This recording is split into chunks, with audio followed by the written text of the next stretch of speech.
Аз съм Димитра Жечкова от Добрич, на 19 години. В момента играя в Румъния. На каква позиция играеш? Ляво крило или нападател. Как реагира, когато разбра, че играеш за женския национален отбор? Когато се събра за втори път женския национален отбор след дълга пауза, бях повикана. Аз бях една от най-малките, както и сега съм. Но не се сещам, може би, за повиквателната. Сещам се за първия ми матч. Бях много развълнувана. Това е един от най-запомнящите са моменти в кариерата ти или има и други, които... Има и други. Може би най-запомнящия се е когато участвах на европейско първенство до 17 години в България. Разкажи нещо от това европейско, кое ти е станало с спомен?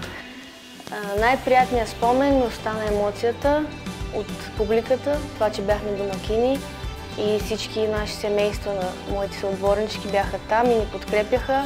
Стадиона беше пълен и няма значение дали губим или печелим, просто всички викаха за нас. Какво искаш да постигнеш в футбола като цяло?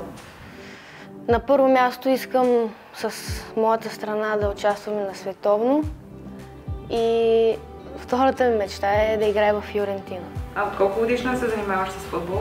Организирано тренирам от 10 годишна, но много малка играя с брат ми.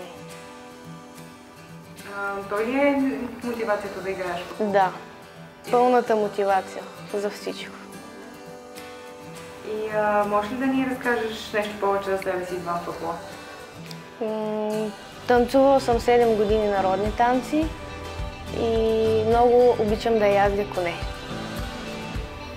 И последно, какво ви казва на момичетата, които искат да се занимават с футбол, но ги спира и това, че се възприема като мъжки спорт? Ако наистина имат желание да се занимават с това нещо, да продължават.